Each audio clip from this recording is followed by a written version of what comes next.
Shit. Okay. Yeah. My phone. My microphone was off. Thank you, Sophie. Thank you. So, hi, everyone. A file hit. I hope that is how I am supposed to pronounce your name. Yeah, it's a cool shirt. The pixel art shader is coming along. I'm not doing that today because I have said to someone that I would do a toon shader, and we'll be doing that. But for the pixel art shader, I need to figure out how to have it render after post-processing. That is something that we might need. From what I understand, post-processing renders with another texture than the rest of the render pipeline, so that might be a pretty easy fix actually. And also I want to add outlines to that, and then trying to figure out whether I should downsample the depth texture too or not, and we'll come to that, but I don't think I'll be doing that today because I have no idea how to do that. Oh, okay. It's really early. I'm probably gonna post about the stream on YouTube too. Let me go to YouTube Studio here.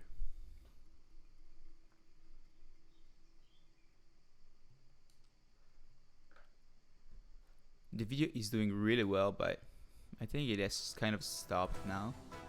Let me see. Video analytics here.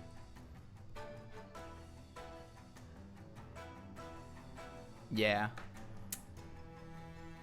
Yeah, you hate to see this.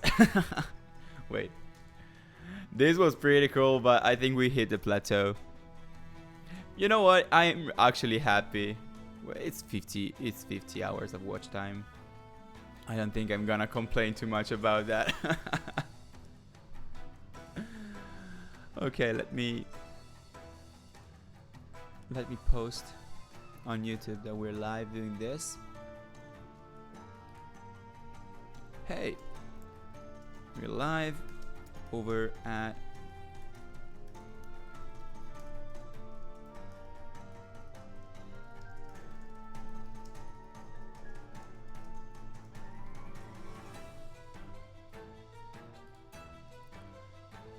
Did it work? Okay, yeah. It worked. I don't think anybody's gonna see that, but you know what? I don't really care. We're here to record videos for YouTube, so what we'll do today is probably gonna go into videos. So I'm probably gonna switch the music. The Hollow Knight music is a bit too dark, maybe. But don't get me wrong, it's very cool, but it might be a bit too dark for a YouTube video.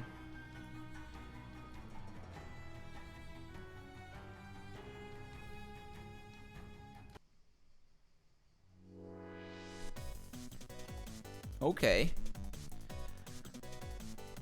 We're going with the usual stuff. I need to move myself here because it's gonna be better.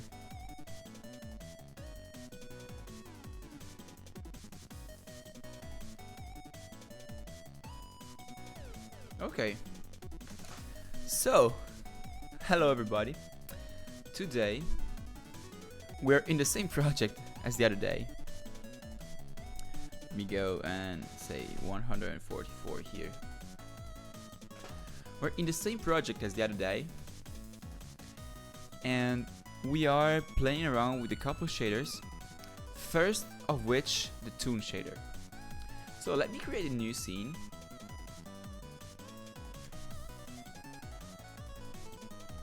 Toon shader test.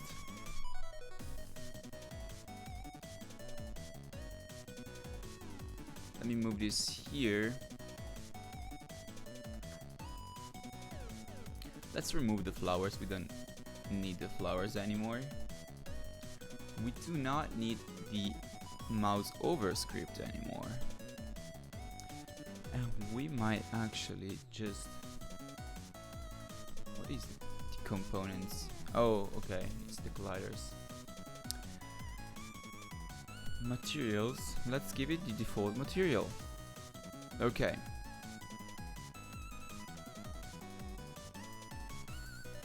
Let's create a new folder, toon shader. And let's do it. Okay, so in the last video I showed my new way of doing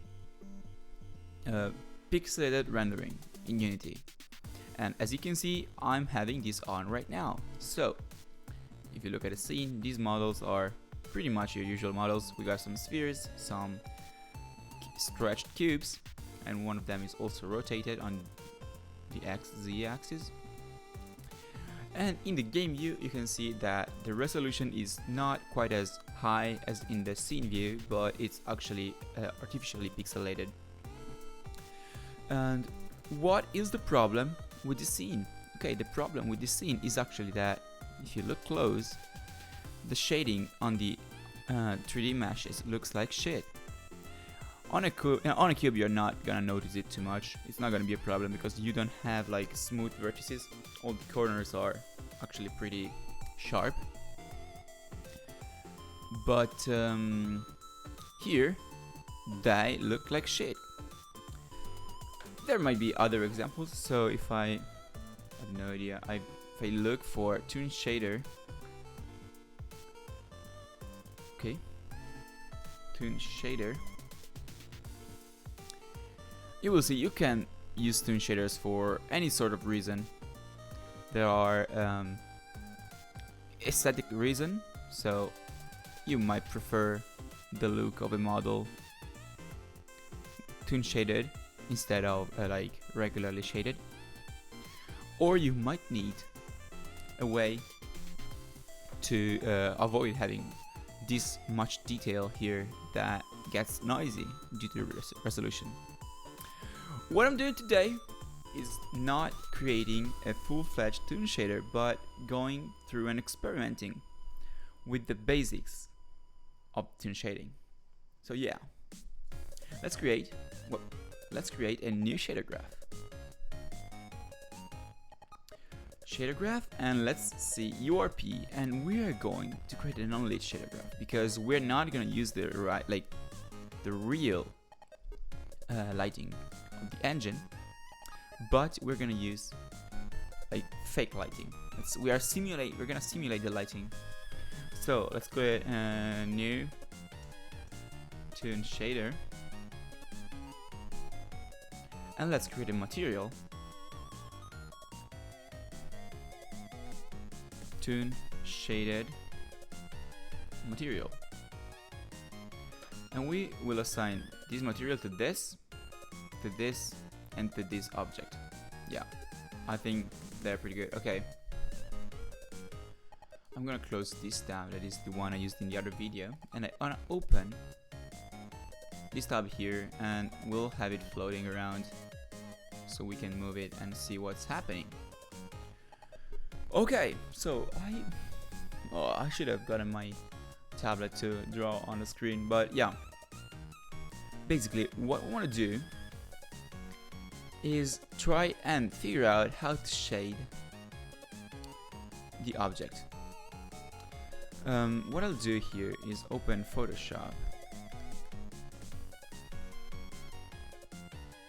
so we can maybe think what this is gonna look like.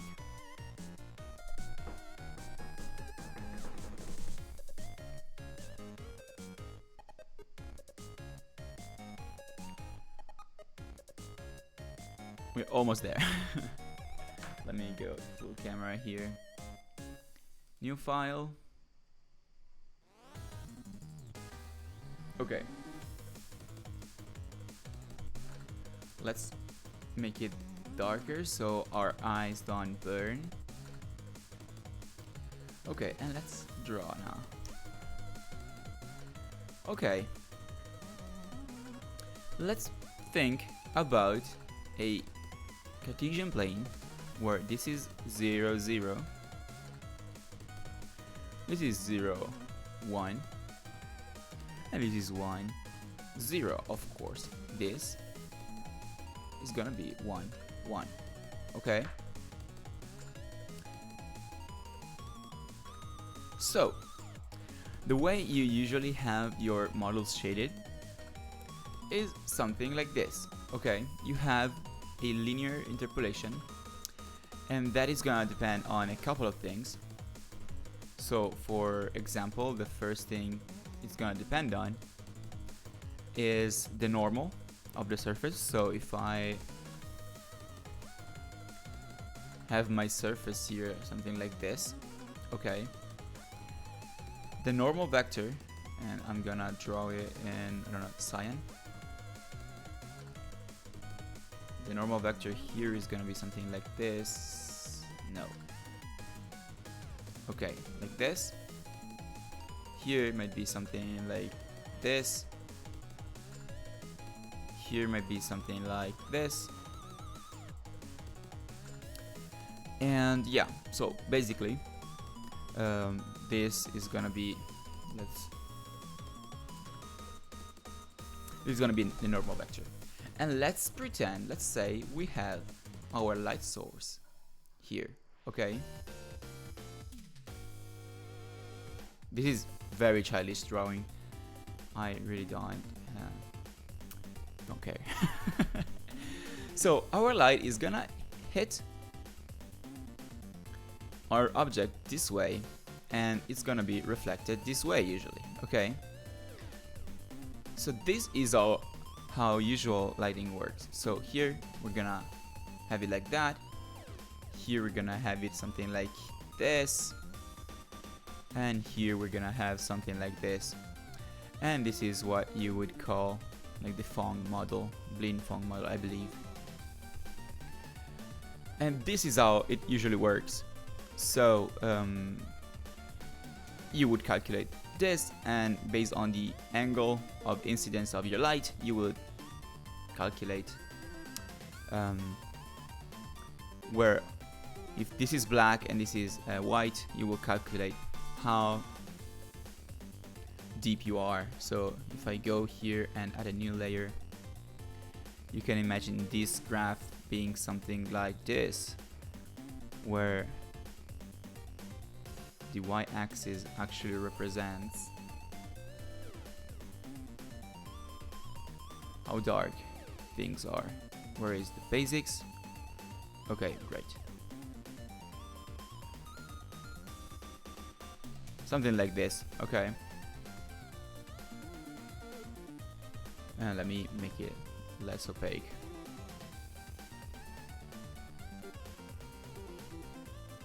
Okay, great. Something like that.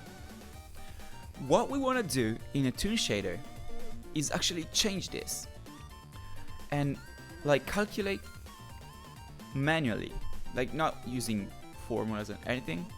We want to artificially change how the light is calculated. So let's try and think how we could do it. The way we could do it is, let's say we have our surface here. Let me do it like this. Okay, this is a sphere.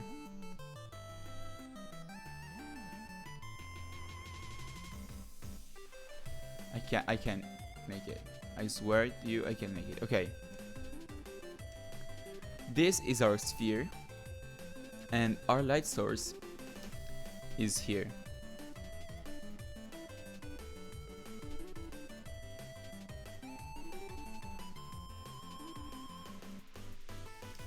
And our light source is this is a directional light, and is orientated in this direction. So the light is coming with parallel rays from this direction. So how would you do this? What we can do is say that clearly this part of the sphere is going to be more lit. So lighter. Okay. And something here is gonna be darker. It's very difficult to write with the mouse. Darker. And it is gonna be something like mid. Okay. And this could be our first model. Or we could have another model where we wanna have like, wait, sorry, this is gonna be all of this. All of this might be dark. Dark. And we could have like light and mid. Okay. This could be another model. Yeah, we could have a few things. So let's see what we're doing basically. We are gonna take the normals of the sphere, like of the surface. So this could be our normal here. This could be our normal here, something like this. This could be our normal, and this could be our normal. And we are calculating the dot product between the normal of the surface and the light source. Using that, we are then changing how the surface is lit. What does change though? So basically the first thing is that, and let me add it here, dot is in the interval -1 to 1, and we want to have an interpolation between 0 and 1. So first thing first, we're gonna have to need to map this interval into 0, 1, so something like this.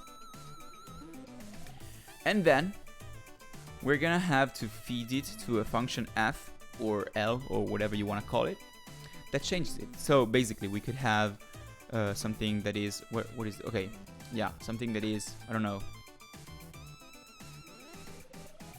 like this, where you have like a stepped function like this, and you have multiple bars. This is actually stops here, but yeah, we don't really care about that. Or we could have, let me make this a little bit less opaque. We could have, I don't know, something that it's mid lit until here, and then you have two very fast steps. So there are a lot of possibilities, but that will come later. So the first thing we need to do is find a way to map this to a light value. So let's go back to Unity and let's start. So we'll add a new vector 3 here, and we'll call this light direction. By the way, one thing I need to say here, today we are not focusing on like creating the best thing or creating the best performance. We do not care about that. We are not worrying about performance. What I'm gonna write here is gonna be very not performant and not optimized. I'm just trying to figure out by myself and for you, with you, what the basics of these are. I'm not qualified enough to give you the best performant shader. There are way better tutorials that you can find in the description of this video for you to explore. So we're gonna have a light direction, and the first thing we want to do here is normalize this. And this is the first example. You do not want to normalize it in the shader. You should pass it. You should calculate the normalized direction once in your game, like at the beginning of the game, and then pass the normalized vector. Do not calculate it each frame for each object, but we're gonna do it now just not to worry about it. So normalize in, and by default we'll give it like -1 here.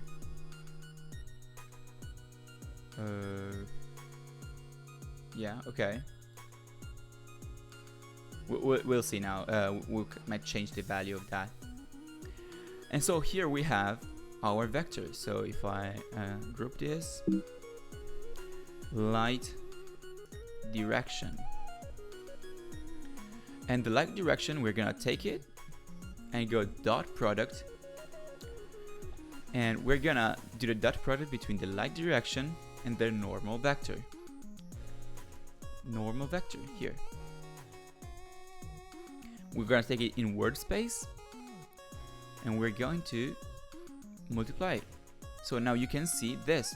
Okay, we might want to give it a 1 value. It's the opposite of what we would think, but yeah. So if I plug this into the fragment shader, into the color output, you will be able to see that, okay, for example, here we're gonna have some artifacts. I'm not really sure what's happening here, but what the fuck is happening here? Okay. Oh, this is -1. Okay, we want to say 1 here. Okay, great. You will see that if I move this, okay, this has some weird normals here. We're gonna just ignore that for the moment. We have the color of our cube changing based on the orientation of its faces, and that's because we're using the dot product with the normal vector for each face. Okay, so now what we want to do with the normal vector is actually take this and map it. Let's say let's do this thing. Let's map it from -1 to 1, and let's go to 0 and from 0 to 1. So what we want to do here is, I guess, add 1 and divide by 2. So add, and we're gonna add 1, and then we're gonna multiply by 0.5. Okay, so now you can see it's way more uniform. Save asset. We should not have the errors anymore because we're not gonna go in negative numbers. And you see everything is a bit lighter, but what you can see is that on the top we're gonna have perfect white, on the bottom we're gonna have perfect black, and like everything else is gonna be shaded uniformly based on the normal vector dot product. Okay, so, but as you can see, it's still, well, you cannot really see too much of the shading here because it's very distributed, but you can still see that it looks like shit. So now what we want to do is perhaps go here and define two colors. So we're gonna have light color and another color, dark color. So go here, let's pump the alpha app, and let's say, I don't know, I want to have it cyan when it's light, and I want to have it dark blue, like this purplish blue, when it's dark. Okay, so what we can do with this, using this, is actually, this is gonna be our remapped dot product. We're gonna use this to interpolate, so lerp. We're gonna use this to interpolate between these two colors. So light is gonna be where it's 1, so where it's clear, light, sorry, and dark color when it's 0. So you now can see that if I go to my material here, well, oh yeah, and we obviously need to plug this into the color socket. You can see that we can now change the colors. For example, if I want to make this pink, we're gonna make it pink. Now we have a problem though. What is the problem? The problem is, of course, you need to choose good colors for the gradient because it's not gonna interpolate too well if they are too far apart. But you see, like this, it makes more sense already. But the problem is that we are still shading this. So we have two ways of doing it. One, for once, we could posterize this color. So let's take this, and this is gonna be our color here, G color. We could take the remapped dot product, and before we plugged it into the interpolate node, we could posterize it. And posterize it basically, this is in, and let's go with a float posterization steps. Let's say this is an integer and the default is 4, and what you can see here already, what it's gonna do is just make this gradient banded. So we're basically doing this. We had a line, like a straight line here, and we are taking like whatever is under 0.25 is gonna be 0, whatever is under is between 0.25 and 0.5 is gonna be 0.5 or 25, I have no idea, but you see 0, 1/3, 2/3, 1 for example. Okay, so we're gonna take this and plug this in, and you can see now it's way better. Okay, and now you can see that if I look here, first of all, it's not gonna look shit anymore because we do not have any more gradients. We are not gonna have like smooth transition between these bands. They are gonna be very, very hard edges. And if you can see here, we have more edges. And what you can do is go to the material and play around with it. So you can add more, and if I add a lot, you can see now it looks like it's not even posterized. And if I go back here, it's gonna be very simple. Yeah. Here it's not really gonna be an integer for some reason. Where is? Did I close the window? Oh, okay. I thought I told it to be an integer. Okay, never mind. It's supposed to be an integer. For some reason, the editor does not like that. But yeah, you're supposed to keep this as an integer. So 2, 3, 4, 5, 6. You can see how that works. So let's stick to 4. And this is the first way. We could posterize it manually. What is the problem with posterization? Is that we don't have control over how this is mapped. So what we can do is actually create a color ramp. I don't know how it's called technically. We could create an image that maps values from 0 to 1 to the color. So let's open another file. Let me go to full camera here. New. I'm gonna say 32 by 32. I don't want to have a big image here. Okay. We can take this image and we're gonna have the colors be on this axis. This is gonna be our 0 for the normal vector, and this is gonna be our 1 for the dot product, basically for our interpolation. So you can see that we can do a basic gradient, for example.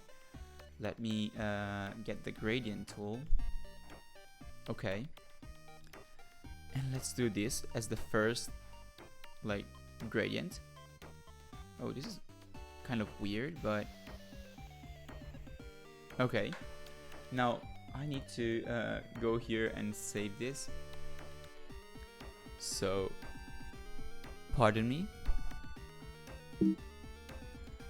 I need to find out where I have my project.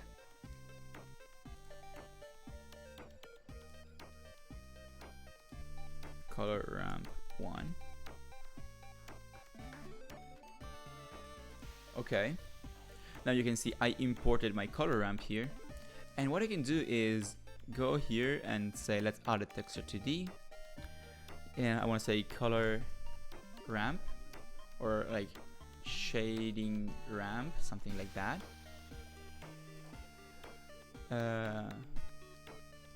And here we want to do and drag this and say sample texture 2D node. We are not going to use the UVs here. What we're going to do here is actually take this, go split vector to X or Y, vector to X, yeah,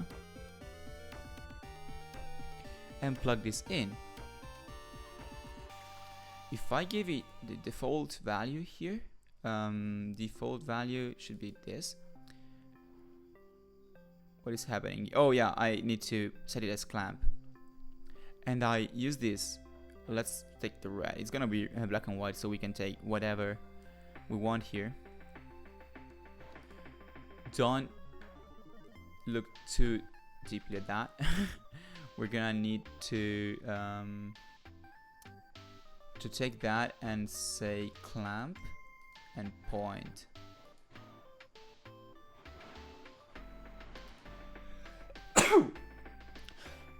Sorry. And we're gonna take this and give it that. Okay, this looks like shit. This doesn't look half as good as I thought it would. Save asset. Let's see. Are we still posterizing? Oh yeah, we're still posterizing here. We don't want to posterize. Okay, this makes a lot more sense. Okay, great. So we are taking the dot product here, making it into a vector where we don't care about the y-axis, just want the x-axis of the vector to the x component of the vector to have this value, and we're sampling the texture over that. And as you can see, we are sampling across the texture. Of course, the x value here is gonna be the y value on the sphere because of math. I'm not gonna explain that. I'll leave to you to understand why. And then we're using that to sample that. And as you can see now, we have a weird shading because of course we're gonna have 32 bars. So you can see it, it looks bad here. But now we are a lot more free with how we want to shade our object. So if I go back here, create a new layer, I don't care about that one, but and let's say I want everything here to be black. Okay, maybe not full black. Oh yeah, I want it full black. So select this and go G here like this. This is total black. And then I want this, I don't know why, this to be like some mid-tone gray. Okay, I need to select it again. Okay, this is gonna be some mid-tone gray, and everything else is gonna be pure white. Okay, now we have a new texture ramp. So let me save it.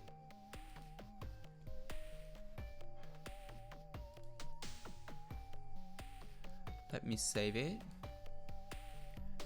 Color ramp to .png. Now we have it here. So I can actually close this now. Let's set it to point filtering and to clamp. And if I now give it to this, you will see that now we have a way different shading. And if I go here and let's say I want to make it even darker, so I'm gonna have this be here like this and this be here like this. Okay, and again I'm going to go here to full camera to save it. Color ramp 3. Yeah, okay, let's remember to set this as point and clamp, sorry. And I go here, I can move it here, and now we are even more dark.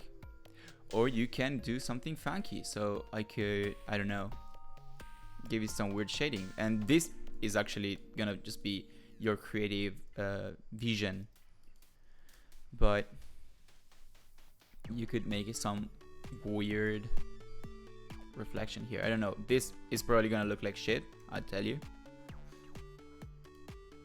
but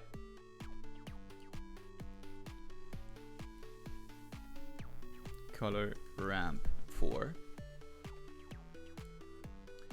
But yeah, so again, point, clamp, apply, material. Yeah, and this looks bad. This looks really bad.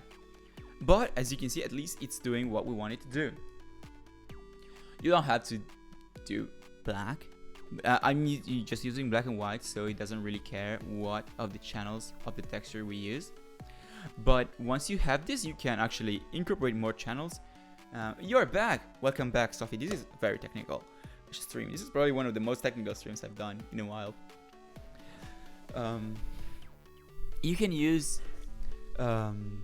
different channels to achieve different effects. I would not know. Yeah, the forbidden lollipop. Look at this. This is forbidden. This looks like shit, but it's kind of a lollipop. Yeah.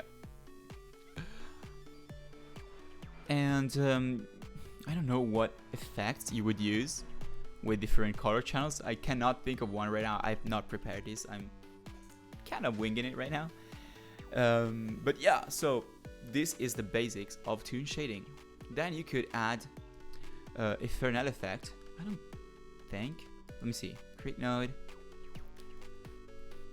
Fresnel effect. Let's see if this works. So if I put it here.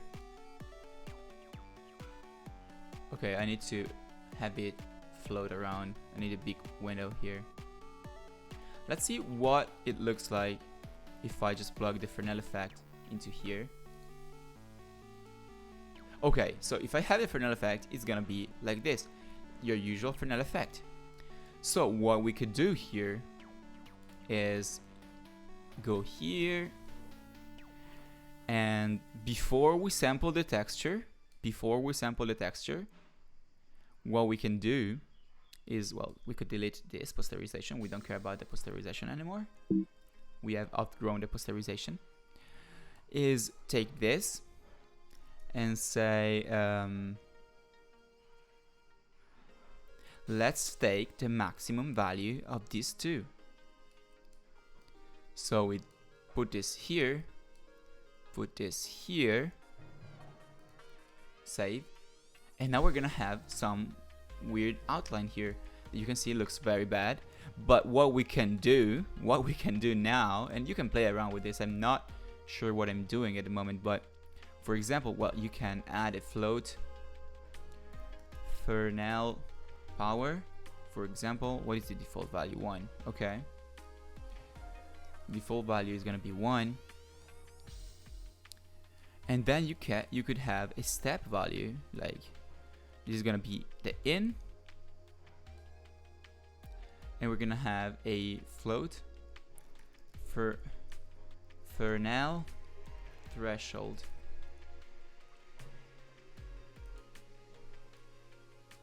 And this could be 0.5 by default.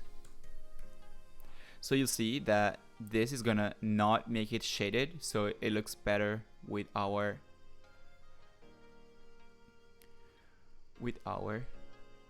effect. So yeah, you could go back. Let me move this down here,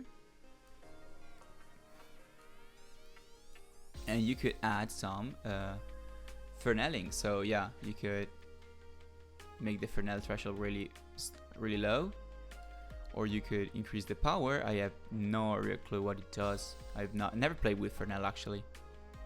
And you could play around. Yeah, you can see here you get some weird shading. You will probably have to work around with that. But as you can see, that looks pretty cool. So if you take the other ramp, like the first ramp we did. Okay, no, this is terrible. I don't know. Let's see. We could create a new ramp. You missed yesterday's stream. How was it? I was playing alone and talking to myself. It was fun.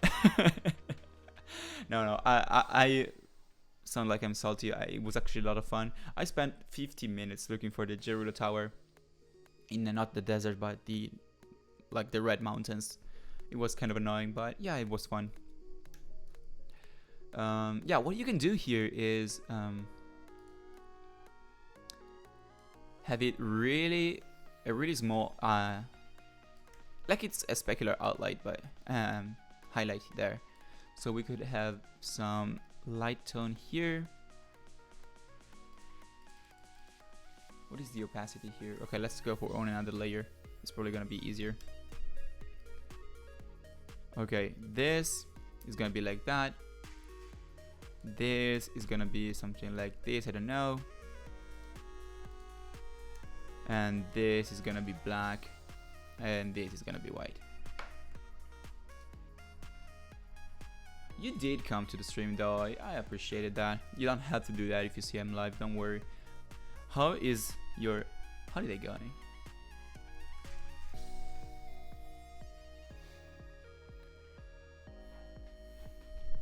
Oh, you probably have a lot of delay because I assume you're mobile. So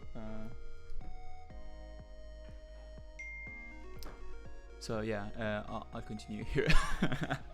So, for example, we can make a color ramp like this. Go back to Unity. Let's move this down. Let's give it this color ramp here. Oh, and we have, of course, to say point filtering and clamp mode here. And here you can see it looks like we have a specular highlight. And then we could worry about changing like the light direction. For example, let's see. Okay, yeah, you can see I'm changing light direction, but you probably want to do that programmatically. And yeah, there's some shading mistakes that are going on here. You would usually want to avoid this kind of jittering here, like this blurring. But yeah, you might want to play around with that. This was not something I planned on doing. But yeah, so I think this is it for this tutorial. I will have a lot of fun trying to edit this out into a video this afternoon. And I hope you enjoyed it. I hope you learned something. And if you do anything with that, please let me know. Show it in the Discord. Leave it on Twitter. Tag me. And show me what you create with these techniques that you are learning here. This said, and this is a classic outro for the stream. Well, for the channel, not the stream. This said, well, wait a second. First of all, if you enjoyed the video, please consider subscribing, consider liking, and if you have any questions or just wanna boost the engagement on the video, leave a comment, please. I appreciate that. That helps me out a lot. And this said, I've been Peter. You've been great. And in case you decide to stick around, see you next time. Okay, that was the first video. That was the first video. I think it was pretty cool. It's gonna be fun. How long was it? 43 minutes. It's not gonna be too hard to shade. By the way, Sophie, when I say you don't need to come here, is because I assume you would need to take some time after your holiday with the others to join the stream. But I do really appreciate it, honestly. Yeah, it's gonna on for 48 minutes now. I might actually get this video out for tomorrow.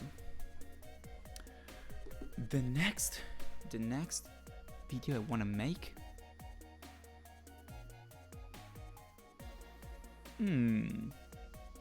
I could.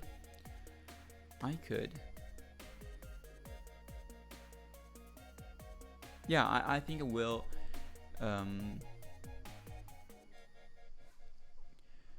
I will do the depth shader. So yeah, let me close this. We don't care about this. We don't care about this. Oh.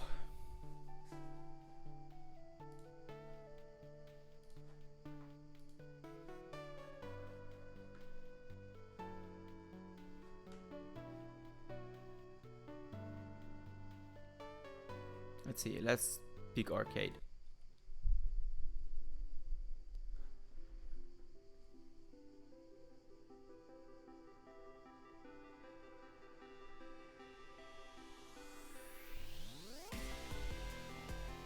Okay. And I'll create a new Unity project here.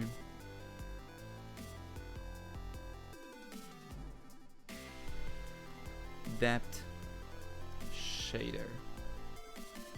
URP. Create a project.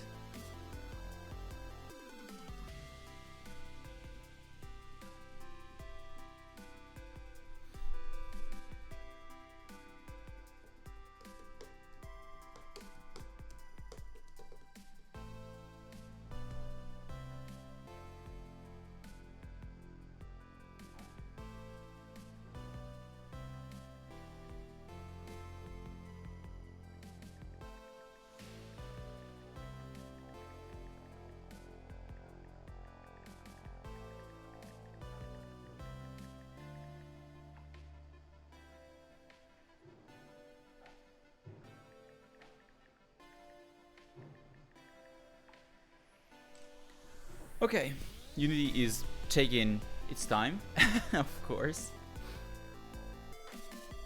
I can show you. Let me. Unity. I think it's that. Yeah.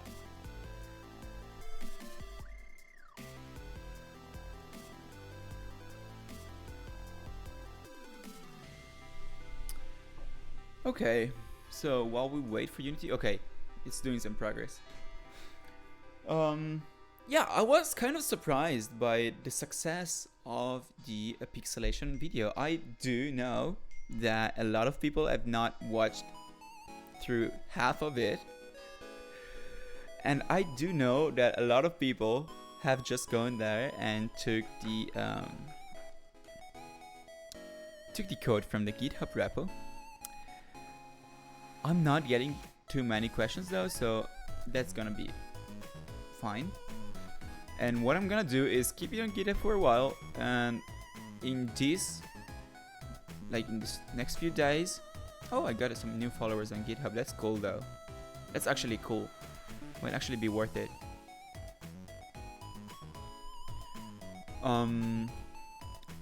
Yeah. What I'm gonna do is probably keep the code on GitHub for a while. Work on some tutorials for these next few days, and then I'm probably gonna make a Patreon or a Ko-fi and put that behind the paywall, because I need to make some money every now and then, unfortunately. Maybe I can keep this Unity Simple URP pixelation repo, this one, public, and if I fix the problem with the post-processing and add the outline shader, I will add that to the Patreon.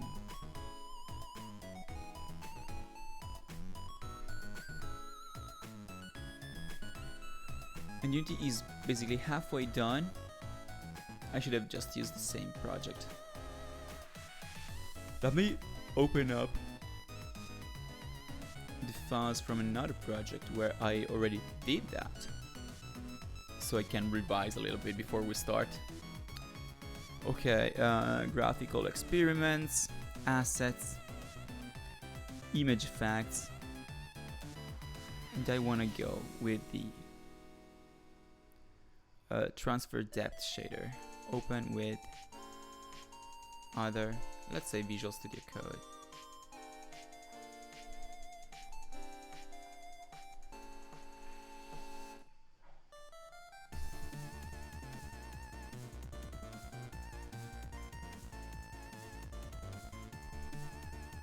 Okay.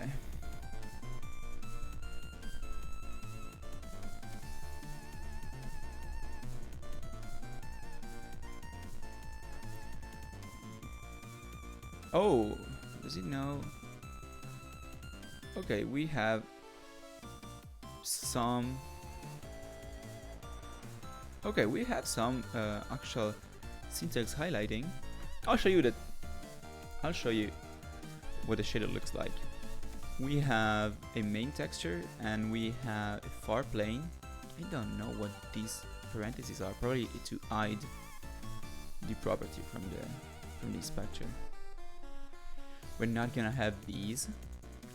And basically what we want to do is just have screen space here and use this function. I'm gonna keep this on the second monitor. I'm probably gonna cheat a little bit and copy that from this. And I want to just add a camera depth texture,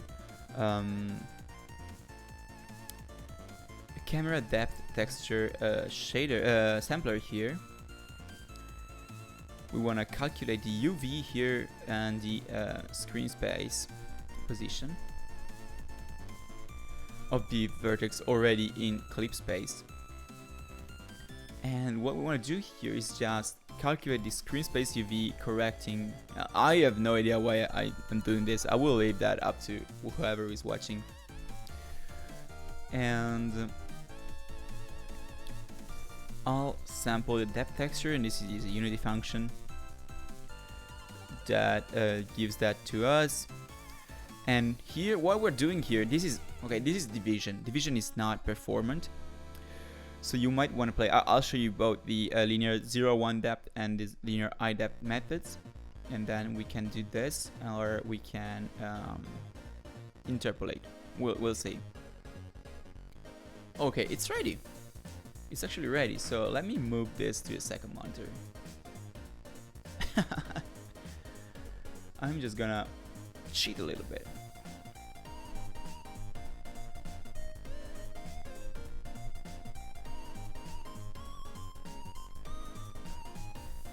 Okay, you can see that. I should be able to see everything. Okay.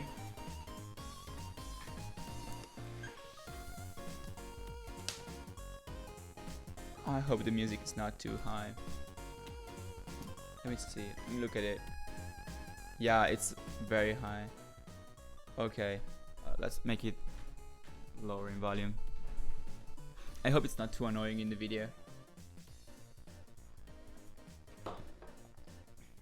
You live and you learn, and you learn and you leave. Okay. Let's make it even lower.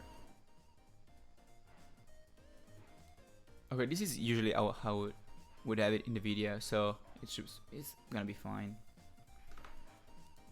Okay, so hello everybody. Today we are going to see how to, and this is an effect that I wanted to implement for a long time. We're gonna see how to render the scene, but just the depth of the scene to the screen. So we want to make a game that is maybe like horror or horror-ish. We want to give like some eerie vibes. We want to keep it dark, or we want to keep it just mysterious, like it's foggy. And we're gonna learn to sample the depth texture.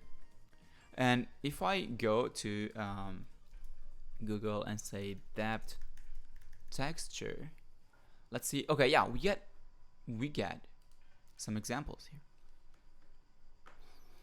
So for example, this is an example of a depth texture, or this is this is even better. All of you know what this is. No, I don't want to download it. I want to open it. Open image in new tab. Why do you want to make me download it? I don't want to download it. Okay, 1 2 3 4. It's the same. I hate Google. Okay, so this, and you will see on the screen like right now, large, very large, in post editing, is a depth texture. So basically, whatever is closer to the camera is gonna have a darker value because it's lower depth, and whatever is further away, with the furthest being infinite, the skybox, is gonna have a higher value. So this is gonna be 0, this is gonna be 1, and everything else is gonna be interpolated. And well, of course, you can invert it. This is like the inverse of the depth texture, and as you can see, you would get some. It looks like a fog. It looks like fog, but yeah, it's a pretty interesting effect that could stand on its own. So what are we gonna do today? Today we are going to try and get this effect. So we're gonna take the scene, render the scene, and use post-processing to, well, not really post-processing in the terms of Unity, but we're gonna create a scriptable render feature that what it does, it just replaces the color target of the camera, like the color render, with the proper render texture. And yeah, so let's do it. Okay, so let's close this. Let's go back to Unity, and the first thing we want to do is create a new folder. Create folder. Let's call this image effects. Then we wanna, well, let's start by setting up a scene here. So let's set up a plane. You have to be joking me. Okay. Let's pick up our game view and put it here. Okay. Let's set up a scene. Let's make this plane really big. Now let's take a cube, for example.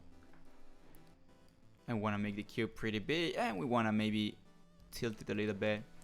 Let's make a sphere. We like the spheres because they are very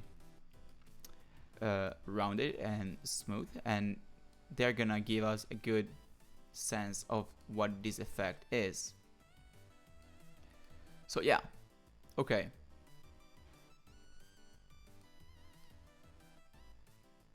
Okay, this is actually a good scene to test the depth shading. Okay, so now we want to go to scripts. We don't have a scripts folder, so let's create a script folder.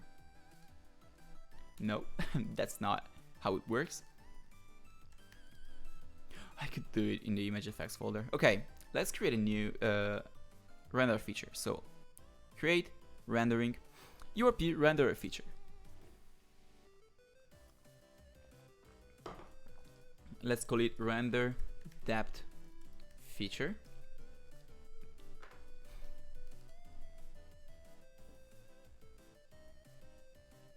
Okay, and let's see if I remember this. I am not sure. I've done it a few times in the last few days since I posted that video, but I am not sure I completely remember it. So let's try and do it together. Okay.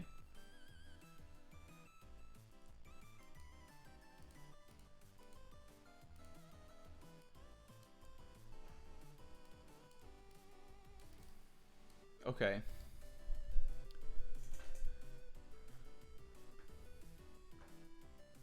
We're opening Visual Studio for the first time today. Okay, so we have a huge lot of code here. What I want to do is take this code here, copy it, and let's create a new script in which we'll move it. So C# script, render depth pass. And this is gonna be our custom pass. So let's move it here. Let's replace that code there. Let's also take these using clauses here. I did not copy this correctly, apparently. Let's replace that. Okay, great. And let's remove it from here.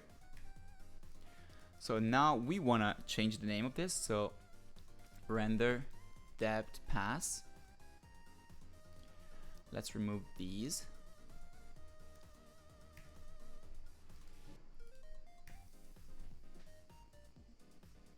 Okay, sorry. Okay, so the first thing we want to do here is create a new serializable class. So system, can you see it? I might. Okay, this is better probably. System.serializable public. I want to put my microphone there. I hope you can hear me. I'll try speaking louder. Public class pass settings, something like this. And here we want to put all our settings. Today we're not creating the shader, the material from the pass. We are actually passing a material so that we can tweak it a little bit better. So let's say public material, blade material, okay. And we're gonna say public render pass event, render pass event. Do we need anything else? I don't think so for the moment. Okay, so let's create a serialize field private pass settings, and let's make it private here. We want to open this and let's create a constructor. So public render depth pass, where is it? Render depth pass, render depth feature dot pass settings, and the first thing we want to do is say this dot render pass event, and this is a member, a field that is defined in the scriptable render pass class that we're inheriting from, and let's set it equal to settings dot render pass event. And let's also create a private material, and let's call it bleed material, and let's set it equal to this dot bleed material is equal to settings dot bleed material. Okay, I think we are good like this. We want to remove this, we don't care about this, and we just pass the settings in the constructor. So settings. Okay. Again, I don't really want to have this effect applied in the scene view, so I'll add a pre-processor directive here. If Unity editor and if, and in here I'll say if render dot, rendering data dot camera data dot is scene view camera, return. We just not apply the effect, and this is not gonna be included in the final code, so we don't care about it. It's not gonna impact our performance in the proper build. So let's remove non-used comments. Okay, and we're done with the pass actually. What we want to do here, and here, this is where I need to remember how things work. Here we probably want to go, and there are a few ways to do this. I am probably gonna do it the same way I did it in the pixel video, but there is another way, and I'll link some resources in the description for what is probably a better way to do it, or just an alternative. So let me do it like this. So I create a private int, private const, I would say const int, and let's say temp buffer id, and this is gonna be a shader dot property to id, and let's call it temporary buffer. Why don't you like this? Oh, probably you don't like that. Temp buffer. No. Why don't you like this?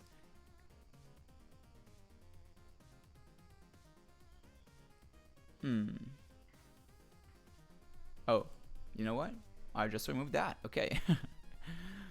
Temporary temp buffer is alright. Okay, and let's say private render target identifier. Yeah, there are a few ways to do this. Like some people use render target handle. It's probably the best way to do it. I have not learned it yet, so I'm just going for the render target identifier, and you can do your own research on that. And let's call it temp buffer. Now in this on camera setup method here that we're overriding, what we want to do is say temp buffer cmd, the command buffer dot get temporary render texture. And what we want to do here before we do that is go here and say camera target descriptor. What is the name? Let's see, rendering data dot camera data dot camera target descriptor, and it's a render texture descriptor. So render texture descriptor desk is equal to that. So we're gonna say command buffer dot get temporary render texture, and we'll pass in the temp buffer id and the descriptor. Okay, that should be the same. I'm gonna do desk width. Oh, I don't care about that. Okay, yeah, descriptor is alright. We don't care about having depth bits in the temporary render texture anyway. And since we get a temporary render texture and we do not want to leak it, any memory leaks by allocating more and more each frame, we want to go to the on-camera cleanup here and say cmd dot release temporary render texture and say temp buffer id. Okay. Now, what do we want to do? In execute, let's add a using new, oh, I don't remember what, profiling scope. And this takes a GMD and new profiling sampler named render depth, something like this. Okay, so we're able to see, let's say common buffer cmd is equal to common buffer pool dot get. Now we have cmd. This is gonna allow us to see in the frame debugger what is happening. And here we're gonna say context dot execute common buffer and pass in the cmd. And let's say common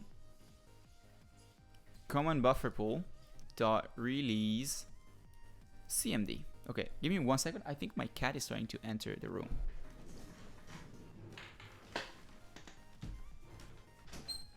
Ciao.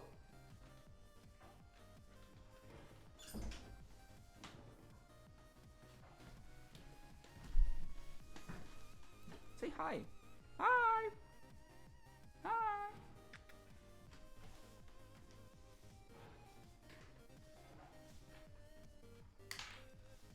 She wanted to enter the room, indeed. Okay, and now that we did this, what we want to do here is go inside the profiling scope, and we want to do 2 blit passes. So the first blit pass is going to be blit cmd and oh, rendering data. There's another override. I need to. We're going to use this override, but this is actually pretty interesting. I will need to look into that. Okay, so render target identifiers. The source is gonna be the rendering data dot camera data dot no. So rendering data dot render. Oh, what is the? Oh, you know what? You know what we're gonna do? Is gonna go here and declare another target identifier, and let's say color buffer. We don't really need the color buffer for our example, but we're just gonna use it to blit it. I don't know. We'll see. This is not like the most effective way to do it. I've just learned this. I'm trying to share this so you can maybe improve on my own ways, and we can enrich each other by sharing our common knowledge. Okay, here we want to say that color buffer is equal to rendering data dot camera data dot I'm not sure this is. Do I have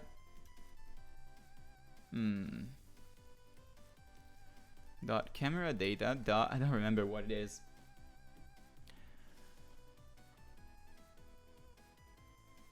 Oh, I might have it here. Okay, we might not need that at all. Let me see.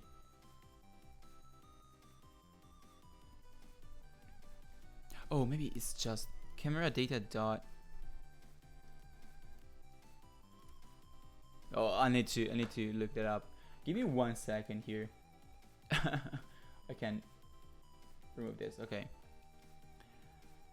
Oh, let me see this. in my own code, pixelation RF, assets, scripts, pixelize pass, we're gonna do color buffet rendering data dot camera data dot okay dot render. Okay, great. I need to let my cat out. Sorry.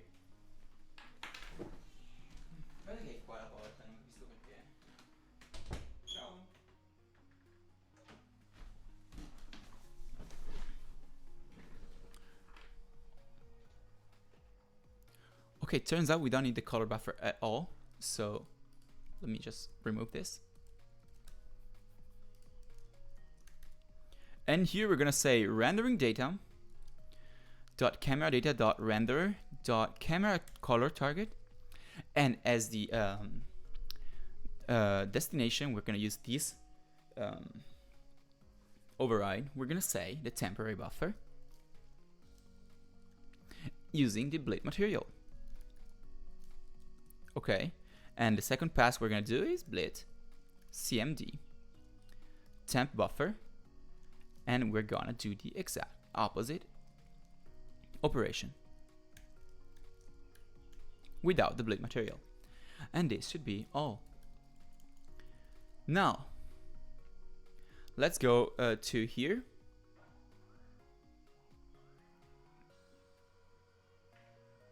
Let's wait for the scripts to reload.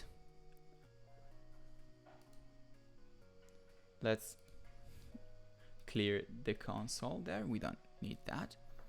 So now the first thing we want to do is go to the universal render pipeline asset that we're using. So I think we're using the, oh, sorry for the bell tower is ringing. So I see in the levels you can hear it. So I'll just wait a second.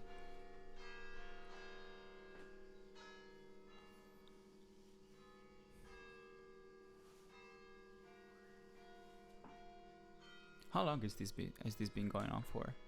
Let's see. Okay, just 30 minutes. Okay, okay. Where is Unity now? Okay, here. Okay, I can do it. Okay, so let's go to the project and select our URP settings. And what we want to do is turn on the depth texture so that we are sure that we have it. I'm not really sure what setting is using, my editor is using, so I'll just turn it on for everyone. And now what we want to do, the first thing we want to do is go here, add render feature, and add the render depth feature. And for the moment you will get an error because we do not have a material. So I'll do this, and I'll say after rendering, before rendering post-processing as the render pass event. And now let's create a material. So create shader, and the first thing we want to do is do an image effect shader. So I'll create an image effect shader, and I'll call it transfer depth to color. Okay, right click on the shader, create material, and we have our material. Now what we want to do is take that material, go to the settings, go to the render pipeline asset, universal render data that we're using, and assign that, and it's this one. It's really not doing anything. Let's see if we can get it to work. Why is it not rendering? For some reason it's not rendering. Let's do, okay, temporary texture not found while executing. What do you mean? What do you mean, like, with that? Okay, we need to do some debugging here. Let's go here. What I do is get temporary. Oh yeah, of course. What we need to do here on camera setup, we need to say temp buffer is equal new render target identifier and pass in the temp buffer ID. Okay. So now that we did this, let's go back to Unity, and you will see that this will hopefully change color. Okay, yeah, what the fuck is happening? What? Okay, this is just an inversion, a color inversion effect that is the default shader text that we have here. If we open this up, we can see that what it is doing is just sampling the main texture and changing the color by doing the syntax highlighting is all messed up here, but 1 minus the color, and it's actually doing that. So how does this shader work? We have no culling, no writing to the depth texture, and always testing that, so that is something. We have our main text property, and we have our vertex and fragment programs here. Vertex and fragment. I like to move this above this, just after the struct definitions. And we have two structs, this that we're gonna actually rename attributes. Okay, and this that we're actually gonna rename varyings. Okay, and here too. Okay, so this is whatever the GPU will pass to the fragment, to the vertex shader, and it's gonna be the position of the vertex and the UV position of the vertex for the mesh, for each mesh, and this is what the vertex shader is gonna return, and this is what the GPU is gonna pass the fragment shader. So basically we have the UV and the vertex position in clip space. So yeah, what do we want to do? The first thing we want to do here is go to the varying struct and declare a new float4. I think this could be a float2, but I'll just keep it float4 because when I did it, it was a float4. And let's call it screen space, and let's assign it text chord 1. Okay, now in the vertex fragment and the vertex program here, just after we assign the UVs, what we want to do is say, oh, well, this should be varyings, not v2f. So we declare a new varyings object, struct. We are gonna assign the vertex the clip space position of the vertex of the mesh and transfer the UVs. We're also gonna say o.screen space here is equal to, and we're gonna use a function that Unity gives us. It's called compute screen pause, and we'll pass it the o.vertex. I'm gonna pause now because the bell tower is ringing again, and we'll just pick it back from where we left.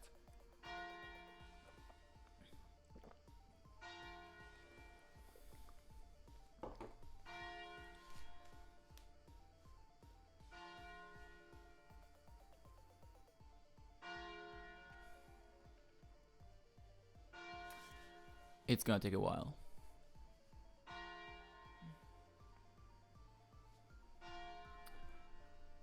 Okay. Oh, come on.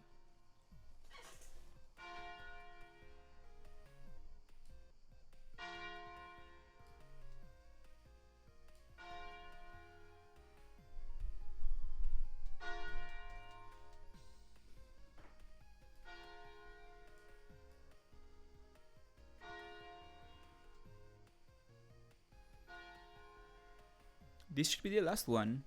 It was not the last one. Okay. Oh, please. It's 12 p.m. How many hits do you want to give?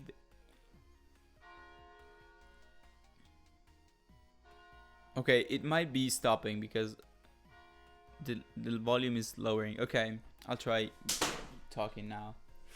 I almost fucked up my setup. Okay, yeah. So now that we assign, this will just compute the screen position of the vertices for each vertex. Now, what we want to do here is change a little bit what is happening. So the first thing you want to declare in the fragment shader is the proper screen position, and it's done like this. So float2 is gonna be screen, So screen space UV. It's not the screen space position. It's just the screen space UV, basically a value that goes from 0, 0 to 1, 1. And it will say, okay, yeah, this is gonna be 0, 0, this is gonna be 1, 1, and it's gonna sample the texture based on that. And this is gonna be input dot screen space dot xy divided by input dot screen space dot z. And I'm not really qualified to tell you why it's done like this, so please, if you're curious, if you know that, please leave it in the comments. You might get your comment pinned. If you don't know, please do your own research again and maybe tell me if you find out. And what we want to do here is sample the depth texture, but to do that we need to declare a sampler. So what we want to do here is go here and say sampler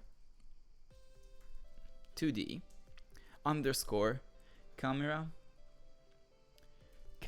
depth texture, and this is a name. You have to give it this name. You cannot give it whatever name you want. This has to be this name, and Unity will understand what it is. So now we want to go here and say float depth. It's gonna be a single value, and this is gonna be sample, and this is gonna be all caps, sample underscore depth underscore texture with the sampler with texture. So camera, I'll just copy and paste it, camera depth texture and screen space UV. Okay, we don't care about this color sampling the main texture anymore, but what we want to do is say that float for call is going to be a float for with the depth on the R channel, depth on the G channel, depth, we're defining a color, so this is it's going to be RGBA, depth on the B channel, and 1 opacity on the alpha channel. So now we can go back to Unity. I think it's here, and you'll see that it's kind of already working. What I want to do though is that if I make it, well, for the, is it? It looks like it's kind of inverted, so I am a bit confused. We might wanna make sure we convert it properly first.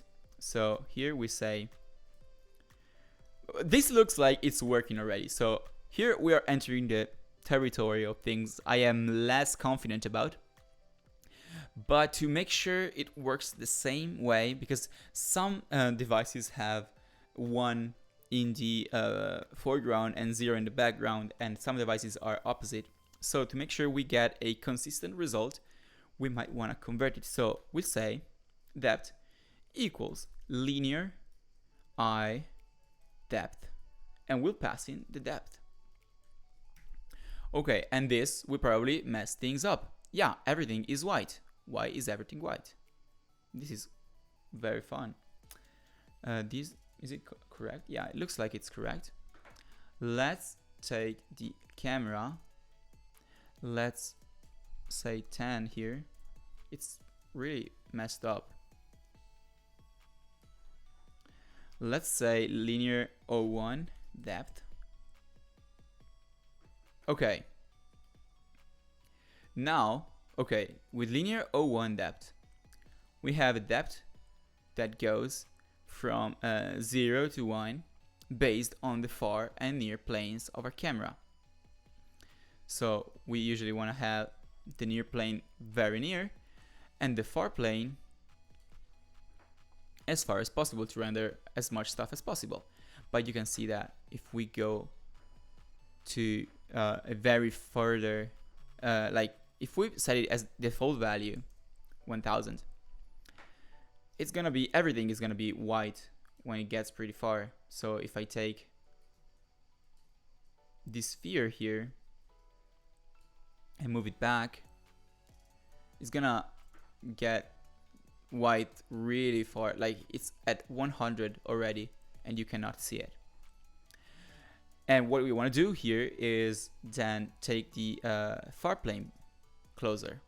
But having the far plane closer means that we are not going to render stuff that is further than the far plane. So if I move this sphere here, the second sphere that you can see I'm moving here, this sphere here, when it gets further away from the camera, you cannot see it anymore. Not because it's white, but because it's not being rendered.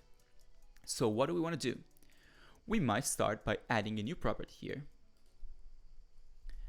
And let's call it underscore far plane distance. And this is something like a little hack I kind of came up with yesterday. So you might tweak it, you might work around with it. This is something I kind of figured out yesterday, so I'm not sure. Far plane distance, okay. And it's gonna be a float, and it's gonna be equal to 1000. And we wanna also define it here. So this is the material property. This is the shader property variable, I don't know. So float far plane distance. I thought it, okay, it's like that. Great. Semicolon here. And instead of 0, 1 depth, we're gonna have linear eye depth. The problem with linear eye depth is that everything is gonna be very a very high value, and we can only allow up to 1 in values. So we'll take this and divide it by far plane distance. So now it's gonna be way more way clearer. So what I can do here is go back and set this back up to like 1000. Boom. And you're gonna have a way better way of representing depth, because you're gonna have the full 0 to 1000 range in distances. So it's obviously that these are gonna be closer to the camera, so they're all gonna be kind of dark. But if I take this sphere and move it back, you'll see that it's, I need to move it here because of perspective, but you'll see that you can still see it, and it's getting clearer and clearer, like lighter and lighter as you get further away. But you can still see it. You can still actually see the sphere. And what you can do here is not really give it the far plane distance correctly. You can drag this down. Oh, and we have bloom enabled, so we might wanna disable bloom on our post-processing. You can drag this down, and this is gonna behave like the 0, 1 depth that we had earlier. We're gonna have sharper edges here. And yeah, I hope I'll just go over that again. Okay, so let me set the camera back to like 30. Well, let's say set it to 1000 here. I'll copy this.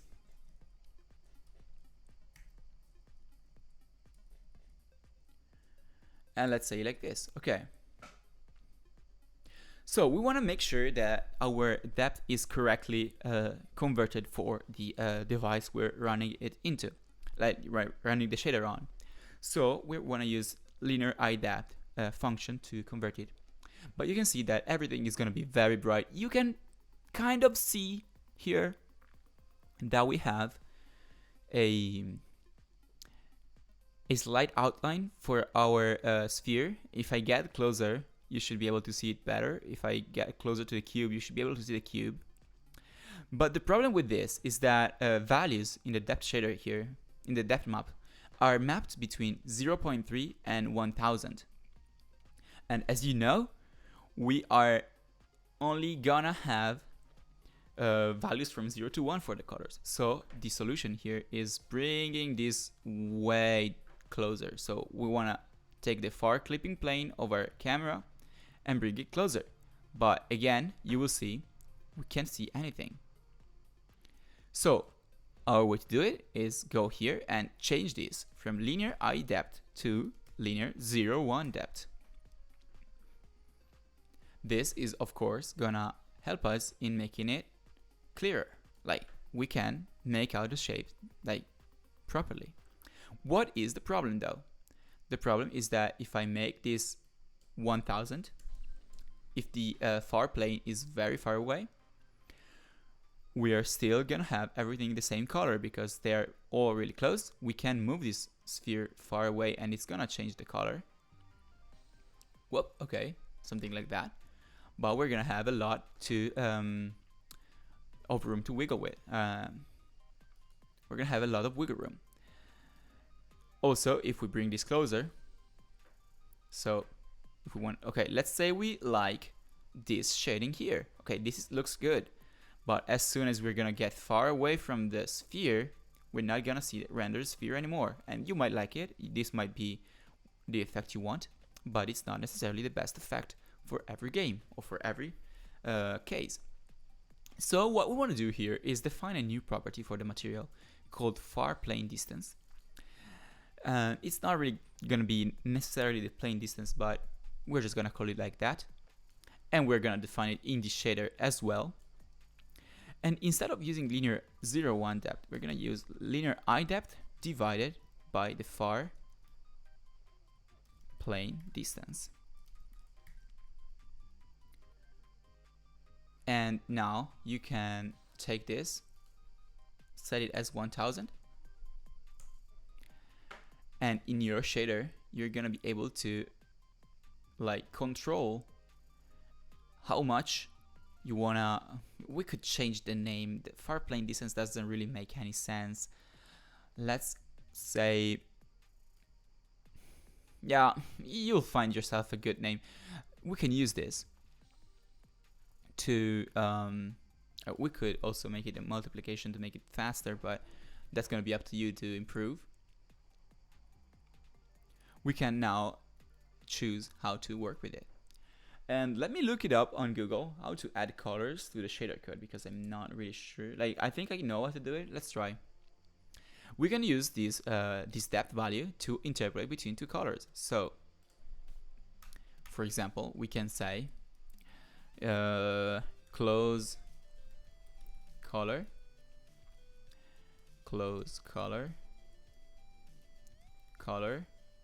and it's gonna be a, I don't know, 1 0 0 0 1. It's black by default.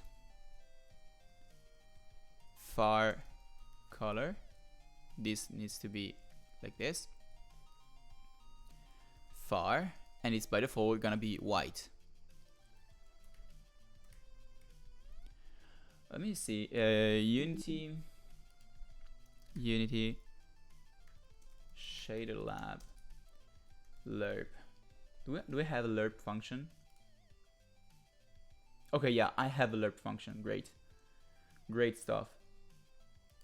So what I can do here is define these two colors. So close color, float 4, and while in the material we can say it's a color, in the shader we're gonna say it's a float 4, and far color as well. So float 4 far color. We can go here and say that float 4 color is gonna be lerp close color far color depth.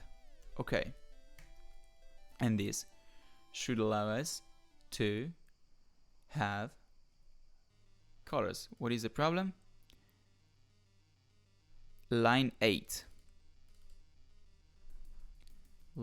Oh, I have semicolons here I'm not supposed to have. Okay, now let's go to the material and let's change the color. So if I want the closest one to be red, I can make this red. If I want the further away ones to be blue, I could have blue. And as you can see, I can now bring this closer and I have more control over the color. And this is really all there is to it. Well, it's not all there is to it, but it's all there is to this tutorial. You're gonna be able to figure out a way to make this into a proper game. I think this is a very cool effect that might get on some people's nerves, but can also give you the possibility to create very cool stuff. Using the depth texture, you can also calculate outlines. You can also do a lot of cool stuff, and we're probably gonna do that in the future. But today, I don't really have the time to do that. So again, if you like the video, please give it a like, comment to either ask a question or just boost engagement. I would really appreciate that. That really helps me out a lot. And if you enjoy what I do, please subscribe to the channel or consider doing so, as it helps me out a lot too. This said, I've been Peter, you've been great, and in case you decide to stick around, see you next time. What the fuck was that? Okay, so that was it. I'm sure you will find a way to make this into something great. I hope that you learned something. I for sure learned something by sharing this thing that I'm learning right now with you in this way. And yeah, so if you like the video, please consider subscribing to the channel, liking the video, or commenting, as it helps me out a lot with the engagement. Okay, let me do it again. The outro is not something I'm really strong on. If you like the video, please consider leaving a like, subscribing to the channel. If you like the video, please consider leaving a like, subscribing to the channel, and maybe leaving a comment to either ask a question or boost engagement, as that helps me out a lot. This said, I've been Peter, you've been great, and in case you decide to stick around, see you next time.